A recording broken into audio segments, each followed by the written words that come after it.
If you enjoyed today's story, please consider subscribing to this channel, where a new original sci-fi audiobook is uploaded every Thursday morning. Thank you for listening. Helicon by P.E. Rowe. Our crew was getting into a curious pattern of things, coming back together, saying goodbye, meeting back up again. It was getting to the point that none of us believed we'd be apart for long anymore. Some sort of cosmic interpersonal gravity. See you soon was the expectation now, because we all believed we would. Lita, too. After all, that was what the trip to the wizard's lair had been about.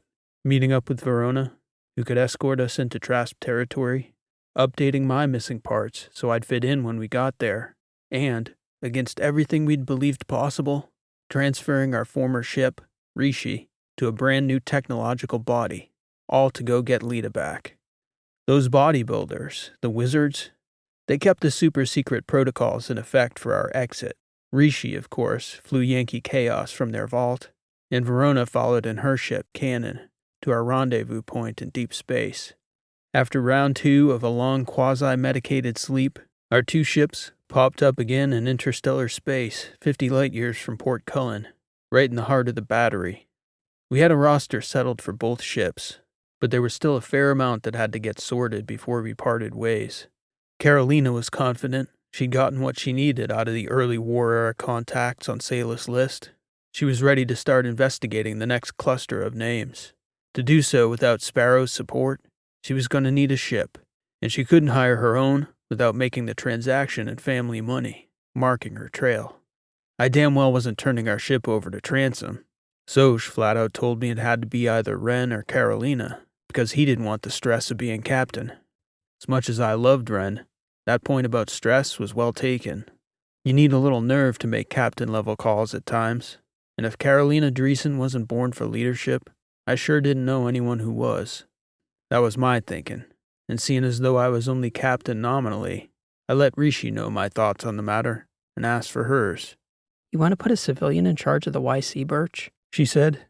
"Just any old civilian, yeah," I said. "I could give it to Transom. He's got rank on me if we're thinking chain of—" Joking, Birch. Carolina's the right choice. "Are you going to be okay with this ship?" I asked her, gesturing toward the walls of my quarters. "It's weird enough being back in here," she said. "I mean, inside, not in." "I know what you mean." "Carolina will be good. She's got Mycon to handle operations, Soch, Ren, and Harold to keep the ship in order, Transom to watch her back." "It's a good crew," I agreed. "Good ship." So it was settled. Carolina would captain the Yankee Chaos and set off after the rest of the answers to the real players behind the West Battery War. And we'd head out after Lita, as soon as Juice, Rishi, and Mycon finished rigging a receiver that could pick up the signal from Lita's tech eyes. Once we located her in Trasp space, the rest of the logistics would be up to Verona. Verona's ship, Cannon, was a sweet little cruiser, not big like Yankee Chaos, but comfortable enough for 4, and new, sleek, the kind of ship much more tailored to Carolina's family than ours. We couldn't help remarking about it once we got settled on the flight deck. "We're required to keep a day job for cover," Verona told us. "One of the added benefits of our longevity is having a long time to accrue wealth. The sect has resources." Rishi gave her a long look. "I have resources, too," Verona admitted. "Well, anyway, get settled and I'll get us underway. As soon as we get within spitting distance of the protectorate, I'll ping my colleague with details on our needs for covers and get a proper search started for your friend." We strapped in for the initial jump. I was joking that our cruiser should have come with a butler bot, serving us an aperitivo before we got underway. "That wall closet in the side entry there?" Verona said. "Yeah." "No," I said. "I opted for the added cargo space," she said. "Maybe we should have brought old George," I said to Juice. "Crackers and cocktails, anybody?" "I told Mycon he could keep George," Juice said. "Even though he got a fancy new body from the wizards, you never know when that creaky old shell will come in handy." I could see Verona struggling to keep from laughing. "What?" Rishi said. "What's so funny?"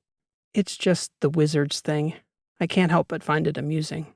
I know you know we're not wizards, but where did that come from?" "Transom started calling you all that when we were chasing Clemabali," I said. Actually, it was the guy Transom was torturing in the airlock, Rishi said, if we're being precise. Oh, that's right, I said. Rishi gave me a funny look about something, but I wasn't quite picking up what kind of signal she was trying to send me. We were pretty attuned to one another, but we weren't exactly well practiced at reading each other's body language yet. Well, anyway, wizards, Verona said. It's funny regardless of the origin. I promise not to cast any spells on you three. She looked back at everyone. Jumping in 5. We all nodded. Verona started the count and jumped the ship toward Trasp's space. As we were about to get up, Juice smiled and pulled out a small box that, from the looks of it, seemed like a set of Sabaka sticks. Game, anyone? He asked, opening the box. Where'd those come from? I asked. Looks like a custom set. They're mine, he said. Lita picked them up for me back on Tashini when we were working on Mycon and George. Lita was looking for something to do, and it was the only thing I could think from that place I'd regretted not taking with me. Carved them myself. He handed me one of the sticks. Sure enough, it looked like he'd carved the numbers, letters, and figures by hand. He'd even painted the lettering plates. We had a fair amount of spare time on our hands back then, Juice said. I handed a stick to Rishi, and then one to Verona. These are beautiful, Verona said, admiring the grain in the wood. May we play? Please, Juice said. Verona called the table up from the floor with a gesture, a nice little feature we were still waiting to be installed on Yankee Chaos. We played for about 4 hours before it was time for Verona to make contact with her agent in Danby. Verona explained that her sect infiltrated credentialing agencies. There was no better way to get a fake identity than from the government itself. And when you operated on timelines like their sect did, they could afford to be patient working their operatives into senior positions. She just needed our information and biometrics. Then we'd have legitimate TRASP identities, complete with military records, employment histories, life stories, the works. Now your friend Lita, Verona said. I'm going to need whatever information on her you have so we can identify her and start the process of trying to locate her. We know who Lita is, Rishi said. We were still recording her stream when the colonel who took her told Lita her real identity. Oh, that'll be easy then, Verona said. Just tell me her name and I'll have my people locate her. Lita was a captain, a moon ranger, Rishi answered. Aida Jamai is her real name. Aida Jamai? Spelled Jem. Oh, I know how to spell it, Verona said. I'm just making sure you said what I thought you said, because I thought you said that your friend Lita is Captain Aida Jamai.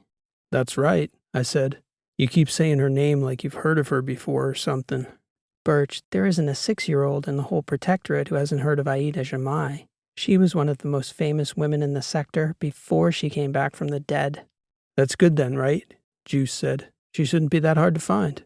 Verona looked at us, shaking her head. She may as well have buried her face in her palms. She looked so exasperated. How did you not tell me this? I looked over at Rishi and shrugged. We didn't know Lita was famous. It's not going to be a problem, is it? Rishi asked. Well, not locating her, certainly, Verona said. But you don't seem to understand. Along with the war itself, Aida's miraculous return was one of 2 news stories in the last 6 months. Captain Aida Jamai coming back from the dead. The way she died, you know. Not exactly, Rishi answered. Lita didn't know herself, just that she was in a nuclear blast on some little world called Kendry. It was a selfless act of heroism, Verona said. Or at least that's how the propagandists in the regime spun it. Non-stop for 6 months. Her face was everywhere. The face of heroism. Martyr for the protectorate. Verona pulled up a float screen and opened a news queue with articles and pictures of Aida Jamai from before Kendry, before she became one of us. We all looked at each image, contorting our views to make it fit with the woman we all remembered. That sorta looks like Lita, I said. I can see the resemblance. She did have her entire face reconstructed, Birch, Rishi said. Her hair's really dark, Juice said. I mean, it's definitely her, I said. I think. It's her, you guys, Rishi said. The colonel took her DNA. Well, hell, this is a proper mess, I said. Yes, Verona responded. It's a proper mess. Do you people have any idea how difficult this will be? Trying to get close to the protectorate's most prized living propaganda piece? I doubt if there's a second of any day she's not under direct surveillance and protection.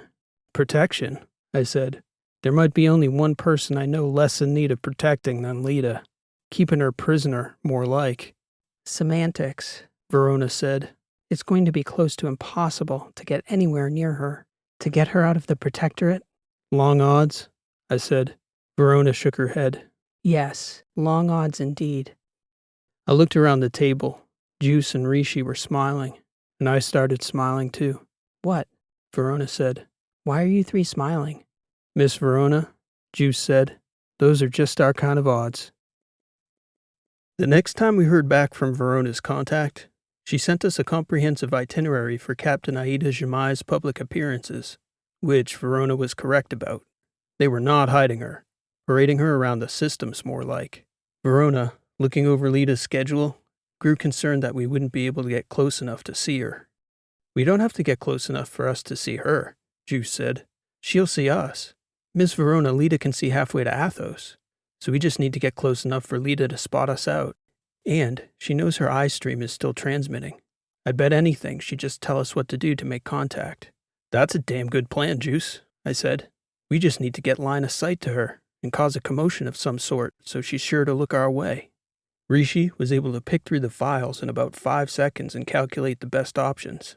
Of the 3 suggestions Rishi gave, Verona picked the spot, an outdoor reinduction ceremony in the city of Astor on Rivera. Reinduction was something I'd heard the Trasp did, of course. More or less everyone at the body bay talked about it during rehab. There wasn't much else to do but talk. For most of us, it was a nightmare. The idea of tossing our broken bodies back into battle, spare parts and all. But for a few, there was nothing they wanted more than to get back into the fray. Soch was one of those, for example. The Trasp Protectorate didn't give their people the chance to opt out. If they could fix you well enough, you were fighting again. Rehab, retrain, reinduct. And I guess Lita was making an appearance to boost the morale of those poor souls who hadn't yet given every last bit of what they had to give to this fruitless war. Needless to say, I had some strong feelings about it. I'm not sure I could have properly named and articulated what those feelings were, but according to Verona, I wasn't going to get a chance to. So Birch, she said, one of the problems with your cover was reinduction. You mean me? I said. They'd see me as fit and draft me into the service? Back into it, technically. Your cover is as a wounded captain. That role I'm sure you'll have no problem being convincing in. It's the other part that's going to be a challenge. Rishi pulled up my cover on the float screen. I could read the body language on her perfectly just now. It was clear they hadn't been looking forward to this conversation. I started to read and couldn't make much of all the medical jargon. Expressive aphasia, status post whatever, sustained, and then brain injury, something something. Would you just please tell me whatever it is you don't want to tell me, Ship? I said to Rishi. You need to have cognitive trauma that would prevent you from being reinducted. So you're telling me I'm going to need to pretend to have a brain injury? We'd anticipated this, Verona said. I can't overstate how paranoid and suspicious the Trasp culture is. Our first question about any able-bodied person is always, why aren't you on the front? And in your case, Birch, I'm sorry, but the answer is going to have to be obvious before they even think to ask the question. If they have cause to interrogate you, they will find you out, and you will be executed for espionage. So I spoke with your Dr. Wren and ours back in the vault, and they devised a methodology for inducing these symptoms. Verona opened a compartment under the ship's dash and slid a small square filament across the table, one of those dissolvable films full of nanotech. Just while you're in public, Verona said. It'll take care of the problem with your accent as well. What's wrong with my accent? I said, glaring at her. I knew full well I sounded like a back-planet rockhound or a metal miner to them, but I figured under the circumstances a hard time was warranted. It's actually quite charming, I think, Verona said. It's decidedly not Trasp, though, Birch. So I stick this under my tongue, and then? We can switch it on and off. We all understand this might be a sensitive issue. If this is how it has to be to get Lita back, then that's the way it is. I picked up the strip and put it under my tongue. Fine then, I said. Let's get to learning these covers inside and out. I pulled my file down from the float screen onto the table in front of me. I'd only glimpsed the medical section Verona had just shown, so when I opened to the cover screen, I couldn't help but laugh. Helicon, Birch, I said. breaking the silence on Cannon's flight deck. Is that supposed to be my name? Verona looked at me funny. What the hell kind of name is Helicon? It's a Trasp name, obviously, Rishi said. What kind of a name is Hale? It's a good name, Ship. It means something. Hardy. Strong. Helicon sounds like a skin lotion or an engine part. Better put some Helicon on that burn juice or it'll blister. I was laughing. Helicon Birch. What's your name, Ship? You're going to have to stop calling her that, Verona said. It sounds less ridiculous than Helicon. Not to a Trasp it doesn't, Verona said. Helicon is their name for the brightest star in the Vance Nebula outside Carhall. It's a very popular boy's name. Ship is a bizarre thing to call your wife, Birch. Wife? Rishi slid the front sheet to her cover across the table to my display. Rishi Ott Birch. Mrs. Captain Helicon Birch. Senior Logistics Advisor, Support Services, Reedy Canyon on Traston. What were you thinking, Ship? Marrying a man named Helicon. Ship Birch, Verona said. Middle name, short for friendship, so named after Friendship Column, where her distant Ott relations descended from. Easy. But I thought I wouldn't be speaking anyway. Verona was shaking her head. I looked over toward Juice, wondering how he'd gotten out of military service. What is that? I asked, looking at the cover identity Juice had projected our way. Carway, Verona said. It's a top-secret clearance for military tech development, R&D, a very rare clearance we shouldn't be in a rush to test. What do you do, Juice? I asked him. I'd tell you, Helicon, but I'm afraid I'd have to kill you. We busted out laughing, but Verona didn't seem to be all that amused. I know, I said. Serious business. Nearly 2 centuries cultivating 7 different covers, Birch, she said. That's what's on the line for me and my people here. Mycon promised Edis Ali you could be trusted. Please don't make fools of them both. Things got a lot quieter after that. We had 4 days to get to Aster and get a plan in place for the reinduction ceremony. Verona pulled up the specifics on the stadium. Aster was a closed city on a planet with a toxic atmosphere, so there was no chance of sneaking Lita out there. According to Verona, every inch of the city was monitored by AI video surveillance, like most Trasp cities. We had to be perfect members of Trasp society. Look the right way, act the right way, attract no suspicions. Fortunately, Rishi could upload a proper library of cultural information and programmer speech patterns for a perfect Trasp accent. We had a built-in excuse for my reticence. Still, Rishi and Verona prepped me for my role, quizzed me on Trasp behavior and culture, major events, and how I should feel about them. To prep me, they turned on the nanites that suppressed my neural pathways that were supposedly damaged. It was an odd feeling. It didn't feel real. And by that, I don't mean surreal. It felt like I was fine, but that something had put the brakes on certain parts of my brain. If I tried to speak a sentence, my mouth betrayed me. It was frustrating as hell. When the morning of the ceremony arrived, Verona went out to get proper clothes for me and Rishi. She came back to the ship frustrated. My contacts couldn't find a captain's uniform for you, Birch, she told me. Best we could do was a suit and the proper bars. That'll do, no? It's not ideal, Verona said. It'd be expected for you to be in uniform, especially if you came all the way from Traston for it. Helicon Birch has nothing to hide, I joked. If anyone asks, I'll have a one-word answer. Rishi looked at her apologetically. I know what to say. The plan once the ceremony started was to wait for Lita to pick us out of the crowd.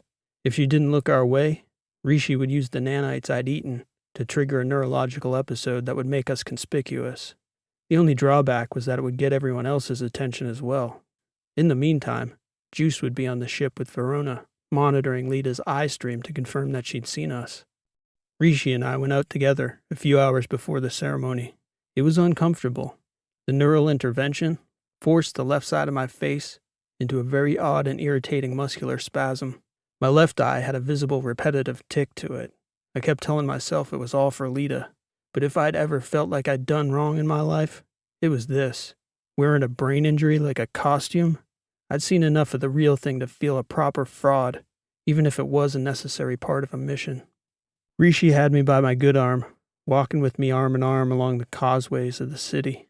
It was a different culture, that's for sure. Several people stopped walking to salute me, even in civvies, just on account of the bars on my chest pocket. That felt surreal. I'd gone back to Delta Gamma for a few weeks after my first surgery, and people there couldn't hardly look at me. Here, though, these people had no tolerance for anybody shirking duties, and not a hint of disrespect for those who hadn't.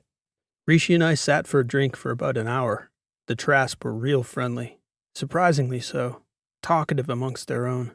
Rishi ended up having a few conversations with people passing in the cantina, answering for me sometimes, while I nodded and occasionally spat out a few one-word responses. Then it was time to make our way to the stadium. Juice just confirmed a signal on Lita. Rishi leaned over and whispered in my ear. She's here on Aster. Good, I mumbled. I sounded awful.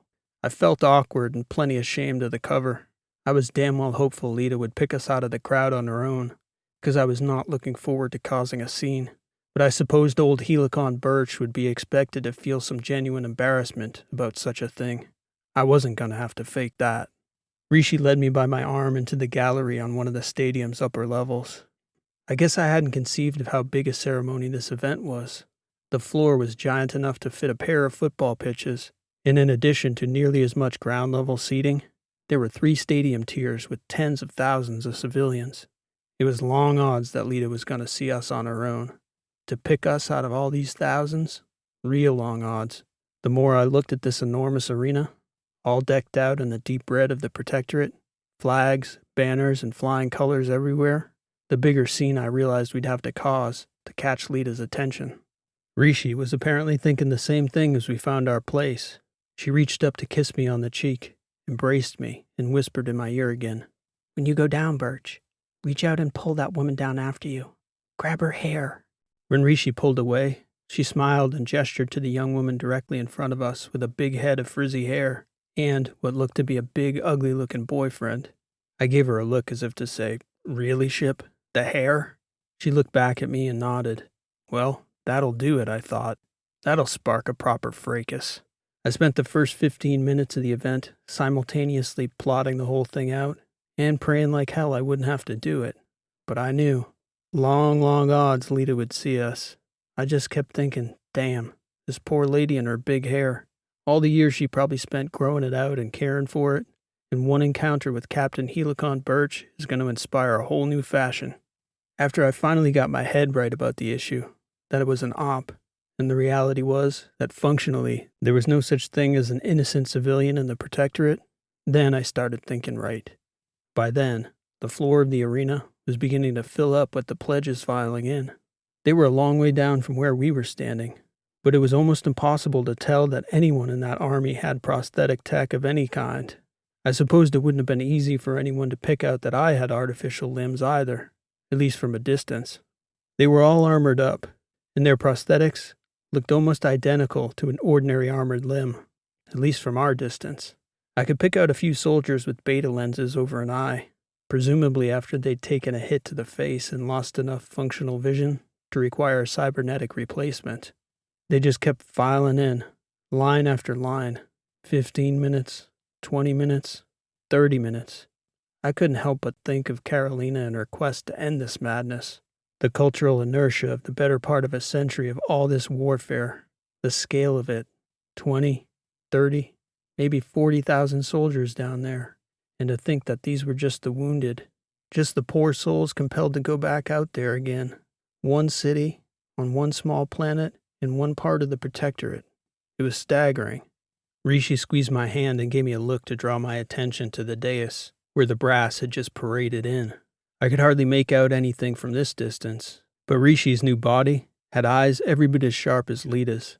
She tugged on my hand, looking toward the end of the stage, and she nodded, which I took as confirmation that the figure on the end down there was Lita. I asked Rishi with my eyes. She squeezed my hand and slowly closed her eyelids, nodding. Confirmation. Once it finally began, the ceremony was a spectacle.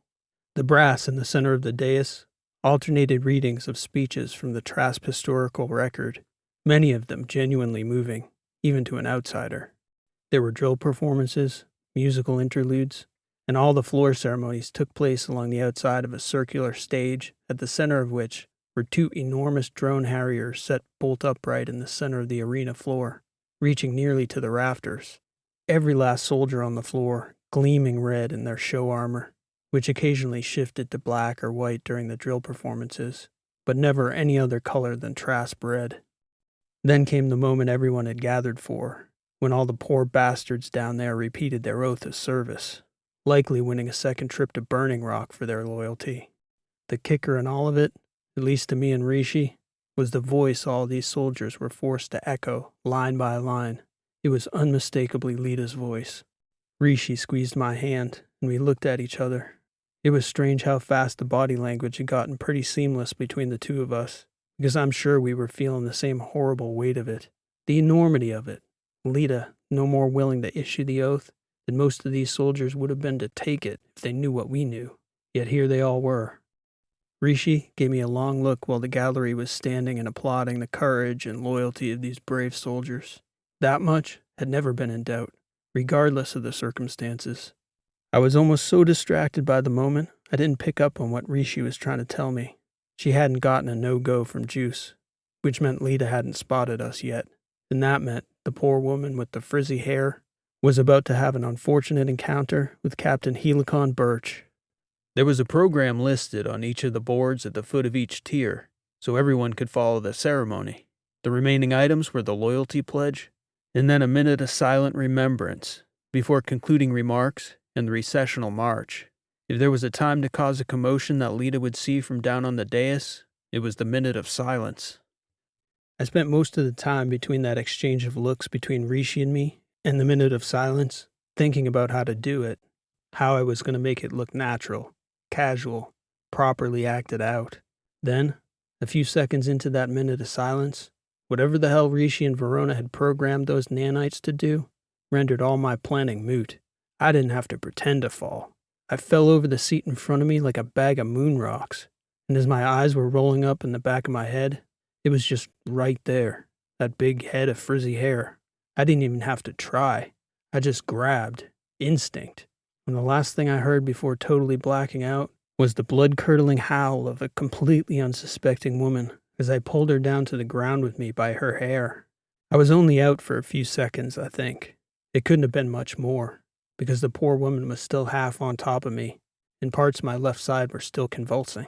All I could hear was Rishi shouting, "Captain! Oh, Captain! Medical! We need medical!" I met eyes with that very confused and disoriented woman, who looked to be more shocked than hurt, to my great relief. The big ugly boyfriend actually turned out to be a big brother, and as soon as he realized his sister hadn't been assaulted, but was simply the unlucky landing pad for an injured captain having a neurological episode, he actually turned out to be genuinely helpful and compassionate, both toward his sister and to me. He played his part better than we could have scripted it, the big fella, because he helped one of the ushers pull me up and sit me down in the aisle to wait for the medics. All of this unfolding in the span of about 30 seconds, causing the ranking general on the dais to call for a halt to the minute of silence for a medical situation in the crowd. I heard them announcing that they would wait for confirmation from the ushers and restart the minute of silence so it could be observed properly. As I was sitting on the steps, the entire arena looked toward our section. Perfect line of sight from the dais to the aisle. And at one point, as Rishi was apologizing and explaining and tending to her poor Helicon, I saw a little smile creep onto the corner of her mouth as she looked down at me. Mission accomplished. I turned my face to stare right down there to Lita, making sure she got a long, clear look at old Helicon Birch. You bet it's me, I thought. Damn right, shipmate. I was always coming for you. Verona was correct about the Trasp and their internal security. Granted, it was a military event, but I got whisked out of there fast after the medics gave word to move me, to a rousing applause no less.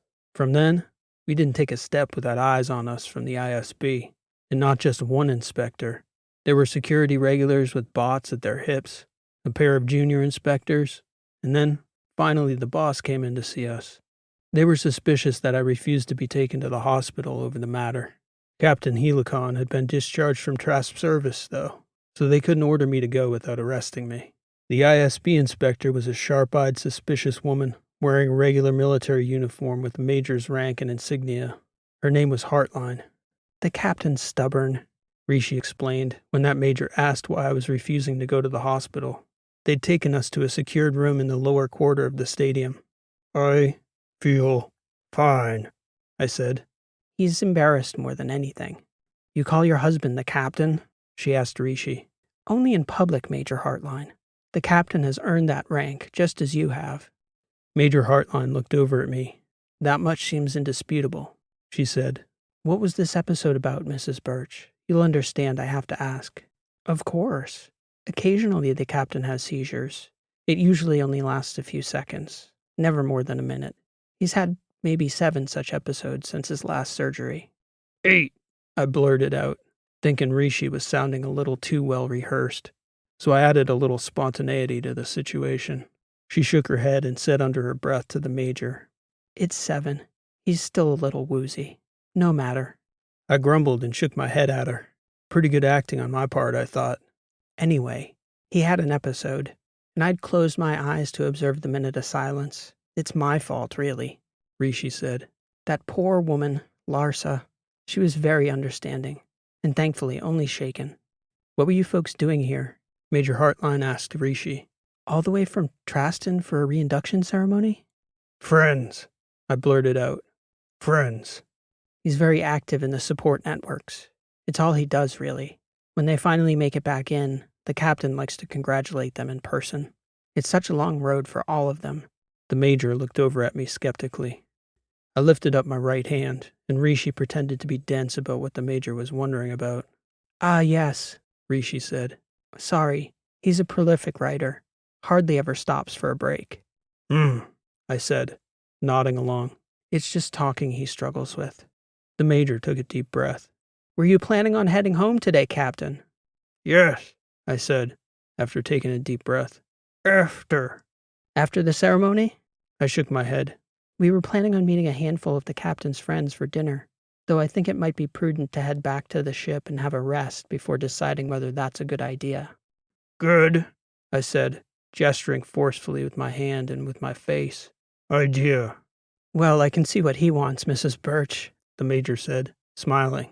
It's unfortunate that happened during the ceremony, but I can see you folks meant no harm by it. I looked away, shaking my head. He's just embarrassed, Rishi said.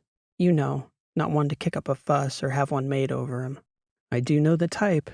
It's no bother, Captain. Everyone will be glad to know you're all right. Mrs. Birch, I'd like a list of the friends you came to see, if that's not too much trouble.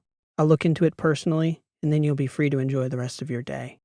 Special day, I said. You're absolutely right, Captain, Major Heartline said. It was a pleasure to meet you two. They gave me a tablet, and I wrote down the names of the soldiers Verona's people had built a correspondence trail with. A minute later, they released us. From the moment Lita's ship got within range of Aster, Juice had been monitoring Lita's feed. Verona had been correct about Lita's security. They had body people on her at all times, 2 of them specifically dedicated to her. And, once the ceremony concluded, 6 more joined them.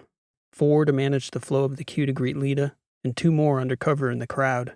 That was to say nothing of the people we couldn't see coordinating her security team, the body scanners, the cameras and the AI body language analysis and listening devices. It would have been a hell of a gauntlet for Juice to negotiate had we gone with our plan B and sent him through the queue to have his picture taken with Lita.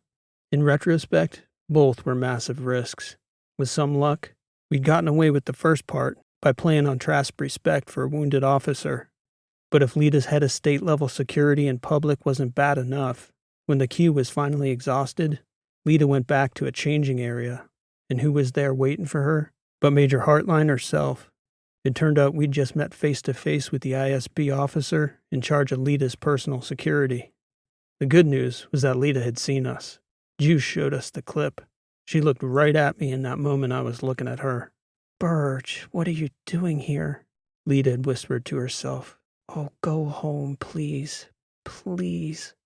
Verona looked over at me as though we should consider it.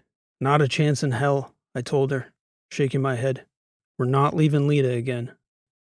Lita didn't have much more than 15 minutes to change for the evening's event, a large formal dinner with city leaders and the military brass from the ceremony. And we could tell easy enough it was killing Lita. If I could have written up a personal hell for each of us, this would be about as close to Lita's as I could imagine. Rubbing elbows with bigwigs for the rest of her life, every minute micromanaged, not a second of solitude, smiling all day, playing the role of living martyr for a cause she hated with every fiber of her being. We need to get her out of there, I said to Rishi and Juice. If this is her life now, she's not going to make it. They're treating her well, Birch, Verona said. You don't know her, I said. You don't. If we don't get her out of there, she'll lose it. Nobody said anything, but I could tell Rishi and Juice were thinking the same thing. The problem was that it looked impossible. If this was what it was, her security, all day, every day, a new ceremony, a new place, getting Lita out was going to be a problem, and not getting her out was going to kill her. After the dinner, Major Hartline herself escorted Lita back to her room, where one of her body people was assigned to the door. It wasn't that Lita couldn't have overpowered that guard and snuck away, but where to? Where could Aida Jamai escape to in the Trask Protectorate? I could tell from the body language of the others that they weren't happy with Lita, or Aida, or whatever they were calling her. It was sour looks and frustration, the way they glared at her, all full of resentment. Hartline turned and dismissed the bodyguard. You gonna stay and watch me pee, Major? Lita said. To what do I owe the honor tonight? You need to change your attitude, Jamai. I know they said you went through hell and back, but who hasn't? Tell me that. Your performance today at the reinduction? Major Hartline was shaking her head. What about it? Frankly, it disgusted me. You recited that oath like those were just words, Jamai. They're not just words. Not to those soldiers who bled for them once and pledged to them again. We can't have you moping around the Protectorate like a jaded teenager. Not you. Not much longer. You're damn well gonna start smiling and acting like the Aida Jamai people believe in, or we're not gonna have any use for you. And then you'll be saying those words for real. We all heard Lita inhale and exhale, a long sigh. You're right, Major, Lita said. Thank you. Sometimes it's hard for me to be self-aware about such things. You know I remember so little. It's easy for me to forget just how blessed I've been. It's no excuse, but you know how big a disappointment it was that I didn't remember my family. I'd like to see them again if you can arrange it. I need to try again, please. I'd like to go back to Carr Hall. Major Hartline took a long look at Lita's face, examining her. Lita looked down at the floor. Okay, Jamai. I'll see if I can carve out a day next week. We've been out 4 weeks straight. That's fair enough.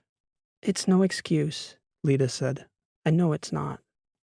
You're human, Hartline answered. I know what you're doing is not easy, Aida. Have a good night's sleep. It's a long way to Ellenby. Ellenby? God. Right from the conscription hall of Astor to the staging area for Burning Rock. It was no surprise to us why Lita was miserable, giving oaths to the very people she was going to give pep talks to before they got sent off to the grinder. This was some job the Protectorate had for Lita. Propaganda fixture. Living goddess to Trask fealty. When the Major left, Lita quietly stepped into the bathroom. She started whispering. If you're watching, if you can hear me, Chaos, they are always watching, always listening. Go home. You know who I am now. I love you, family. Verona thought she heard something different from the rest of us. She heard Lita tell us to go home. We heard her invite us to her home on Carr Hall. It was pretty clear to us. We were going. Lita and her retinue took off the following morning. Our plan now was to pick up Lita at her home on Carr Hall, and, as it turned out, Rishi had a few more tricks up her sleeve than even I suspected. We'd blown her primary cover, so once we got out into open space, she asked Verona to pick out another identity, one from a system on the other side of the Protectorate from Carr Hall. It had to be someone roughly the same size as Rishi, with similar facial features. Rishi spent about 5 minutes scanning through a database Verona accessed for her. You might want to strap in for this part, Helicon, she said to me, smiling. Then, without warning, I watched as her hair changed color, and her face morphed into an entirely different person's face. My eyes grew wide. That's some trick. Juice looked over at me in disbelief. Even Verona looked totally shocked. This body? Rishi said, now in an entirely different voice. It has a few features the Heralds don't come with. She looked a full 10 years younger, like a teenager. Non-threatening, Rishi declared, beyond suspicion. Her skin was darker. Even her eyes took on a darker shade of brown. So if that Major sees me in Carr Hall, Rishi said, she'll have no cause to suspect a thing. Now I only need to get Lita's attention. Rishi had a plan for that as well. Long odds, Juice said. See what I mean, Miss Verona? Just our kind of odds. We touched down in Carhall City the day before Lita. We walked about freely, scouting. This world, Carhall, rivaled any for beauty I'd ever seen. Nowhere in the letters was like it, nor anywhere else. Maybe an arboretum on Athos. But this whole city was verdant. There were trees. The air was fine. There were clouds of pure white and a blue sky like Earth's. The yellow sun, a temperature made for us. The place was glorious. There was green grass and flowers. It was as though the war hadn't touched this city at all. Maybe it hadn't. Not directly, anyway. It was almost impossible for me to believe the warrior I knew had sprung from such a perfect planet. It didn't take us long to find Aida Jamai's family home. People were proud to point it out. Truly, Captain Aida Jamai was theirs, more a Trask creation than reality. In our reality, she was Lita, and she didn't remember any of this, didn't know any of this. But she knew us, and we knew her. This was not her place. That night, we waited at the airfield, slept on the ship. I could tell Verona was nervous. She believed we could rush Lita out of there. She also feared we couldn't do it without being spotted and ruining her cover. Verona looked around the city and around the airfield longingly, as though she was saying goodbye to something important. She pretended that she was just scouting. But people like us, we can spot the difference as easily as the white clouds and the blue sky. It made me wonder what Mycon had promised her and Edis Ali, what debt we'd need to deliver on when all this was over. I knew it'd be big. When Lita's ship arrived, her signal popped back onto Juice's monitor with almost perfect clarity. It occurred to me that they might have touched down in the bay beside us, maybe not more than a few ships over. Major Hartline was with her, along with a team of 4 security personnel and a pair of idle strikers that never powered up. It was a smaller detail, but still no sure thing. All 5 people on the security team escorted Lita to her family home, where Lita's mother opened the door. We watched the feed as Major Hartline and 2 of the guards swept the premises, clearing the whole property, even the back garden, the trees, the pond. I still couldn't believe this garden planet. When the sweep was finished, Major Hartline went back inside. We need to leave tomorrow, she told Lita. If you want to go out somewhere, have Roach or Metz call in advance so we can double your detail. Do not try to slip them, Jamai. Remember our conversation. I've done this much for you. I am right where I want to be, Major Hartline, Lita said. Thank you. The Major took 2 of the guards with her when she left. One of the 2 remaining guards took up a post at the front door, set back a little from the street. Lita dismissed her bodyguard to the back room, requesting privacy in the company of her family. Lita sat in a front room with her mother, and, after a moment, a young man entered the room, looking very much like he was comfortable there, like he belonged. Lita looked up at him as he entered. "Do you know me?" he said. Lita shook her head. In a sense, yes, she said. I know that you are Omar. I know that you are my brother. So it's true. Lita stood up. I'm not the same person anymore. You are still my daughter, Lita's mother insisted. I know you're mine. I only meant I don't remember. The childhood you had with me, Omar, that's not a part of my past anymore. He came closer and embraced her. "Oh, big sister," he said. "I'm so sorry I couldn't come home to see you last month. I couldn't leave my unit." I understand, Omar. "What did they do to you?" he said, pulling back, looking directly at her. They had to rebuild my body and my face. I know I look different. "I still know you," he said. The poor kid looked like someone had ripped his heart out. We all understood that loss. We watched as they sat together for several hours. Lita and her family, 3 perfect strangers. Rishi was costumed in her new identity, wearing some Trask teenager's face, heading toward Lita's house, when Omar got up and declared that he needed a break. He announced that he was going for a drink, and didn't invite Lita. "The harp," he told his mother. "I'll be back in a couple hours." Lita seemed disappointed when he left. He took it so hard, Mrs. Jamai told Lita after Omar left. It's not easy for him. Even if you don't know Aida, we do. We remember what we lost. But now at least we have another chance to make new memories. I had a feeling about it. It was the stupidest thing I'd done since getting assigned to Yankee, and I knew it. But I had a feeling. I had to see him. We couldn't just take Lita like that. Disappear her again. They had to have a sense she would be okay. Verona was furious, but she also knew she couldn't stop me, and I damn well wasn't going to let her turn that neurological brake on again. This time, I went out as myself, and she was so sideways worried about what trouble I was going to get myself into that she demanded to tag along. The harp was a fair distance from the ship, so we each took one of the hover skids she had tucked away in a closet in the back of the cannon. Good thing you didn't turn down that option, I joked with her. We could use a few of these skidders on the Chaos. It was about a 15-minute skid ride. When we arrived, Omar was already there, sitting by himself at the bar of the dimly lit pub. Verona knew what I'd gone for, but for some reason, she still hoped she could talk me out of it. "Birch," she said, pulling on my arm. "Be a good wizard and play along, will you, Verona?" She hit me with a real sour look, but she followed me when I approached him. I walked up to the empty seat beside him and gestured. "May I?" "Please," Omar said. I looked at that boy's face, and all I could see was Lita. He just felt like family. I could read it in his face now, more so than on the feed. He was real torn up inside. Aida must have meant the world to him. For all the performative hagiography and hero worship the protectorate was heaping on his sister, every last ounce of it couldn't have held a candle to what this young man felt for the genuine Aida Jamai. "You've had a rough day by the looks of it," I said to him. "Had plenty of those." "Such is our fate," Omar said. "Some of us more than others." Omar noticed my artificial hand on the bar beside him and nodded. "Burning Rock or Richfield?" "The legs defending supply stations for Nestle. I lost the arm when my evac ship was hit getting me out." "Bad days are all relative," Omar said. "Mine's no big thing, comparatively." "I believe I recognize you," I told him. "Yeah, the pictures. Everybody knows my family now. I'd love to talk about it, friend, but I'm not really allowed to talk about my sister." "Nothing's stopping me from talking about her. I served with her," I told him. "I knew her well." "Is that so?" "The captain's forgetting his manners," Verona said, leaning in front of me to catch Omar's attention. "Can we get your drink?" "Of course," I said. "Please allow us." Omar shrugged and nodded reluctantly. Verona ordered us a couple local cocktails and introduced herself and me to Omar. Properly, that is. Using my cover, of course.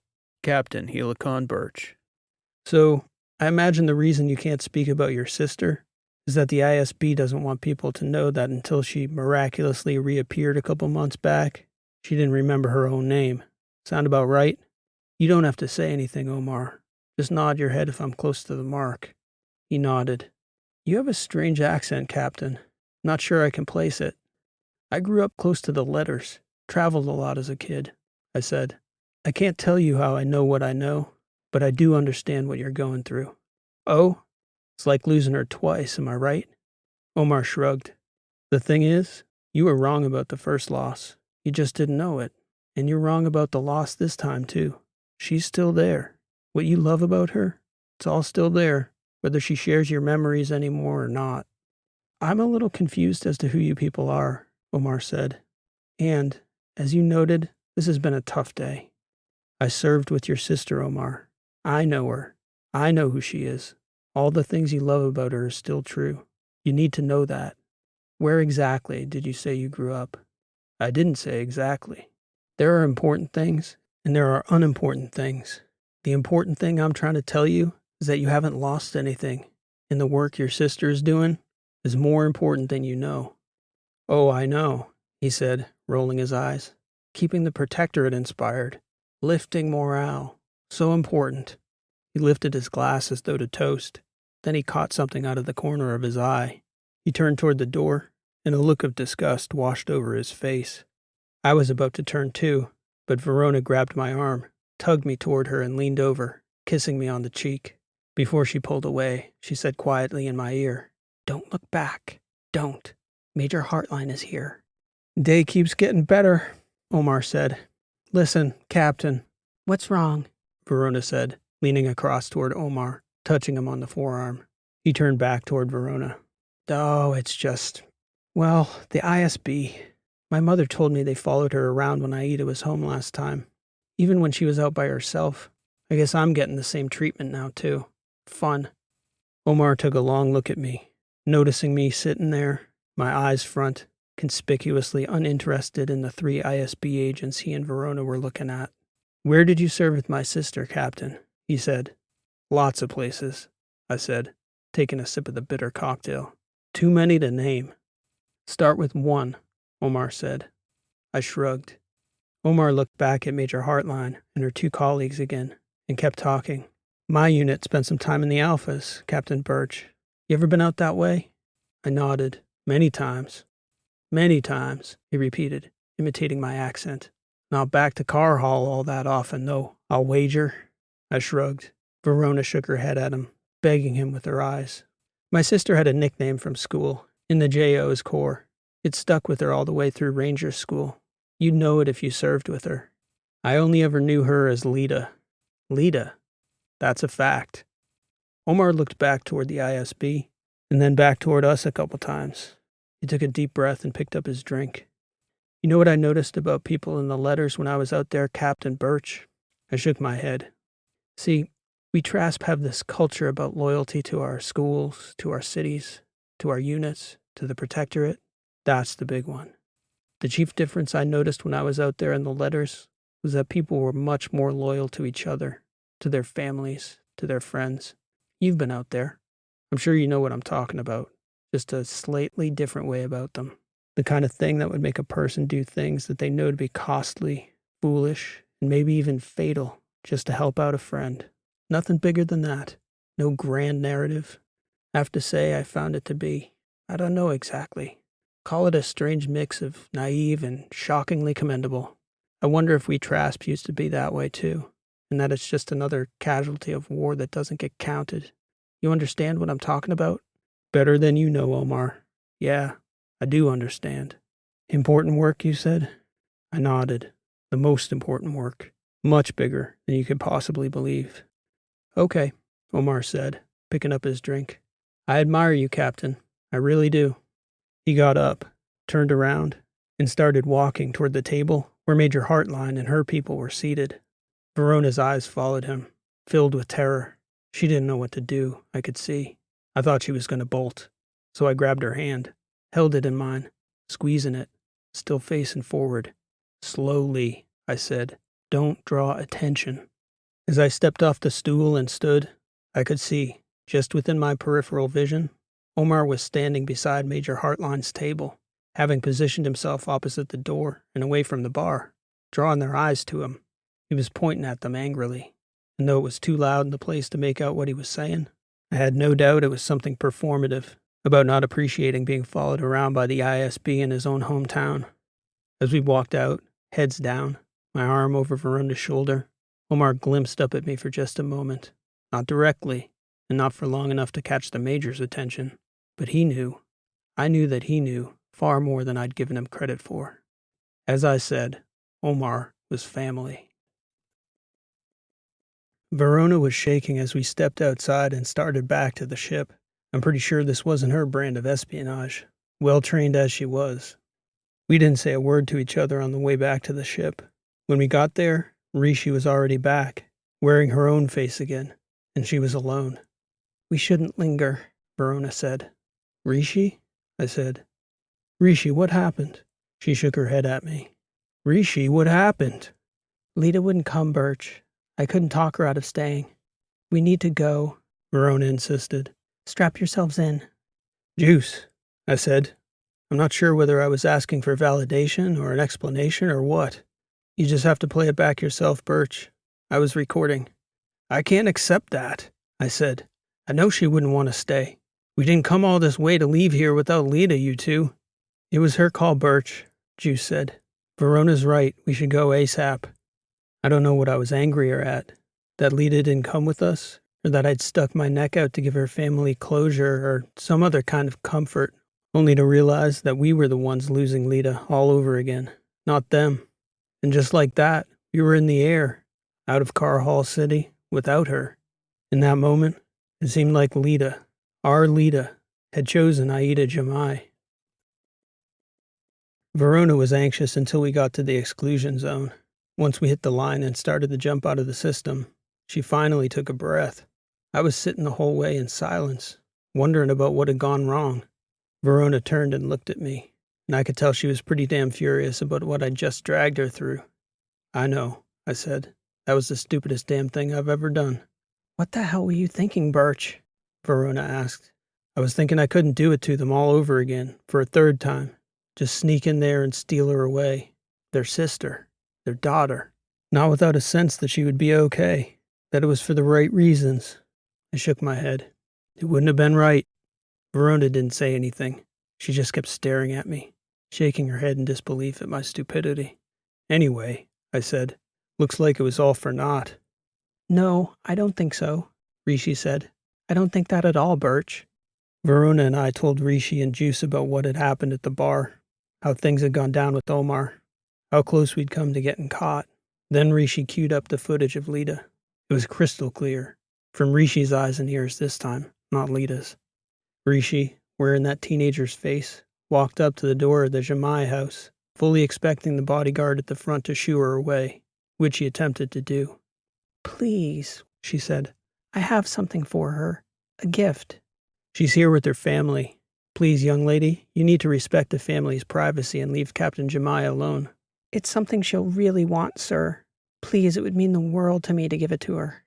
I'm sorry, but you need to go. I'll wait here all night. Then I'll call for officers to come and arrest you. Please, will you just tell her what the gift is? And I promise you I'll go if she doesn't want to come to the door. The young guard on the detail tapped his ear and started mumbling something, presumably to Lita's body guy inside. Okay, hang on, he said to his partner. Just tell Aida what it is, and then I'll send the kid away. Yeah. Rishi pulled Lita's prayer card out of her bag. Okay, kid, what is it? Tell her it's a prayer card for my brother. He's deployed on the border in the letters. It's from Tresia. Something about a prayer card, he repeated. Tell her it's from Tresia, Rishi insisted. She says it's from Tresia. Yeah. See if she'll come to the door. A few seconds later, the guy at the front door raised an eyebrow, looked over at Rishi, and said, Okay, I guess she's coming down. When the door opened, it was Lita, yes, but she was wearing casual clothes. It was funny to see her there like that, in the doorway of the house she'd grown up in, dressed in clothes she'd probably had lying around since her school years. She looked like Lita, but at the same time, like a totally different version of her. Captain Jamai, Rishi said. I brought this for you. Lita stopped, struggling not to react at the sight of the metal plate, her Tresian prayer card. The Lita plate, with its scorched fringes and bent edges. It was impossible for her not to recognize it as her own. She was puzzled, less about the object than its courier. It's a prayer card. I'd like you to have it so you can pray for my brother. Okay, kid, the guard said. I think you've... She's fine, Metz. Back off. He shrugged. I can teach you the words to recite, Rishi said. Will you say them with me, please, Captain Jamai? Sure, love. What's your name? I'm Rishi. Rishi, Lita said, cautious not to react. She didn't seem to believe or understand that it could be Rishi. Here are the words to say, Rishi said. Then she spoke very slowly, as though teaching Lita a prayer. Ata soshteki kinesa makana taneko. As we were watching, I didn't really understand why she'd chosen Sosha's name as a code word, but I guess it was pretty damn clever, because to the guard there, Metz, it just sounded like some foreign gibberish to him. This is very important to you, Rishi. I can see that, Lita said. Come with me to the back. I want you to teach me those words properly, so I can remember and pray them. Lita took Rishi by the hand and started around the house toward the back. Captain, Metz said to her. Oh, come on, Metz. Take a deep breath, will you? You know how strict our orders are on you. If anything happens... I was a Moon Ranger, Metz, and this is a teenager. I'm more likely to get struck by an asteroid than any harm comes to me by this girl in my own backyard. Shelve it for a moment, please, Corporal. Line of sight, he insisted, following Lita and Rishi to the side of the house, but stopping there while they continued. Lita led Rishi to a spot in the middle of the grassy garden behind the house, where they sat. I couldn't get over that. What a place to live. It made me sad for Lita, that she'd forgotten all of it. What a loss. How do you know those words? And who are you, really? Lita said. How do you have this? It's really me, Rishi said. I know those words because I wrote them on the wall for you in ultraviolet, and I have your prayer card because you left it in my back pocket, so to say. I don't understand. How is this possible? I can't believe it's really you. Mycon had some very special friends. They were able to transfer me to the same kind of processor he uses. And they gave me a body. A very convincing one, as it turns out. Lita shook her head. I'm really trying not to react here, Ship, because Metz would think something was up. But don't think I'm not going to cry myself to sleep tonight over how happy I am for you. It's a big change, Rishi said. We can talk all about it, but this is more time sensitive than we'd hoped, because Birch has apparently done something rash. And if we're going to do this, we should get a move on now. Lita took a deep breath and shook her head.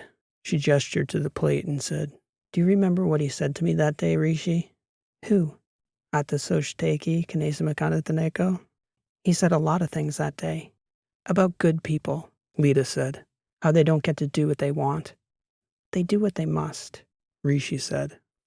I've been thinking a lot about Carolina lately, ever since I got back. Getting paraded around like a celebrity has made me think a lot about Carolina's life. The famous daughter of the Dreesen family. A few weeks of that kind of fame, and I'm going crazy. Everyone in the whole protectorate thinking they know me, knowing what I am, who I am, when I don't even know myself anymore. We know who you are, Rishi said. You know. Not really, though, Lita insisted, taking a long breath. They're going to kill Carolina, Rishi. Her own family. They will. If she really crosses the line, they'll kill her. Just like these people here will quietly make me disappear the second I prove a hindrance rather than an asset. And the thing is, Carolina knows it. Deep down, she knows it. And she's doing it anyway. You guys took a big risk coming here. And I appreciate that. And I love you for it. But I'm sure you'll appreciate that I can't do more back there with you guys than I can do here. Meeting every dignitary in the protectorate, gaining their confidence and respect. I haven't really been doing a good job of that, but I didn't understand the opportunity it was. I didn't really get it until now. When Carolina pulls back the veil on the war, someone in the protectorate is going to need to speak, and it needs to be someone the people will listen to. Lita suddenly laughed and shook her head. Rishi looked at her inquisitively. All this time, I thought I was supposed to be a fighter, that I would make the most difference that way. Pretty ironic after all that. I'm going to need to be a diplomat. I should go, Rishi said. Tell everyone I love them, Lita said, standing up. I'm going to miss you, Ship. All of you. Metz was growing suspicious and encroaching into earshot. Lita embraced Rishi, who handed her the Lita prayer card. This belongs with you, Captain Jemai. Please keep it safe. Rishi cut off her recording at that point. Then Juice chimed in. I closed Lita's ocular stream on the off chance anyone ever detected that odd frequency and wondered about it. Not before I captured this, though. A final image from Lita's stream flashed up on the float screen. Metz walked over to Lita as Rishi was walking away. He was looking at her, and it seemed like Lita was starting to tear up, having said goodbye to Rishi. What was all that about, Jemai? If I didn't know any better, I'd think you might be starting to care about something other than feeling sorry for yourself. She looked over at him and took an audible breath. You know something, Metz? She said. I'm starting to remember some things it's been really hard for me to remember lately. Like who I really am, for one. I'm going to be a better person. Metz looked genuinely shocked by her response. Oh, well, that's good news, Captain. Great news. I'm happy to hear it. The feed cut out. I didn't know what to say. Neither did anyone else. It was just silence as the float screen vanished above the table. There was nothing to say or do except to feel sad and hope that the feeling in my gut was a true feeling, telling me for certain that it wouldn't be the last we'd see of Aida Jemai. Our Lita. Things wouldn't be the same without her. About 3 hours into the jump, which I was presuming to be back toward the letters to catch up with Yankee Chaos, Verona dropped the ship out. She told us she had something to show us, and something she needed to talk about. I wasn't looking forward to the conversation. I figured she was still upset over my going after Omar, how that one stupid mistake could have jeopardized about 1,000,000 important things for her sect. And really, I didn't have much to say in my defense. It was just a gut reaction, a call, a stupid in-the-moment call. I got a bit more optimistic when the jump drive cut out and we found ourselves floating in interstellar space before a rather stunning cosmic vista. Rishi looked over at me and smiled. This is the Vance Nebula, Verona said. I thought this would be a good place for us to talk. Over a century ago, they used to run commercial tours of the Outer Battery, astronomical tours, on luxury cruise liners. This used to be a very popular stop. Nobody really comes out here anymore. And Birch, I thought you might like to know that the bright pink star at the center down there is Helicon. That one there? That's quite a sight. Helicon. I can see it. Sure. We've risked a lot, Verona said. Far more than we'd agreed to at the outset when Mycon contacted Edis Ali. I'm sure you'll agree. Look, Verona, I'm sorry about all that. Birch, this is not me soliciting an apology. We were always going to have this conversation. We agreed to help you, whatever that entailed, but we agreed to help you in exchange for your assistance on a matter of great importance. Verona stopped talking and left that statement hanging there, like she was expecting a drum roll. Well, I responded. We need to talk about your friend Sebastian. Helicon. This has been an original story written and read by P.E. Rowe. Thank you for listening. I hope you enjoyed the story. If you did like what you heard, please show your appreciation by liking, subscribing, and leaving a comment. Every like, comment, and new subscription helps me to continue to grow and reach new listeners, and is much appreciated by the author. If you're still here listening and haven't subscribed yet, I hope that if today's story didn't sway you, you'll come back soon and give me another opportunity to earn your subscription. I have a growing collection of other sci-fi stories like today's freely available on this channel and on my website, rowlit.com. I've put together collections of my stories if you're interested in getting portable, ad-free access to my sci-fi shorts, and it's a great way to help support the creation of more stories like today's. The first collection, The Prospectors, contains some of the channel's earliest uploads, and the second collection, Failsafe, contains more recent works. Both titles are available in paperback, ebook, and audiobook formats, and can be accessed through the links in the description. I hope to catch you back here next week for another new story. Thanks for listening. This has been P.E. Rowe, and I'll see you next time.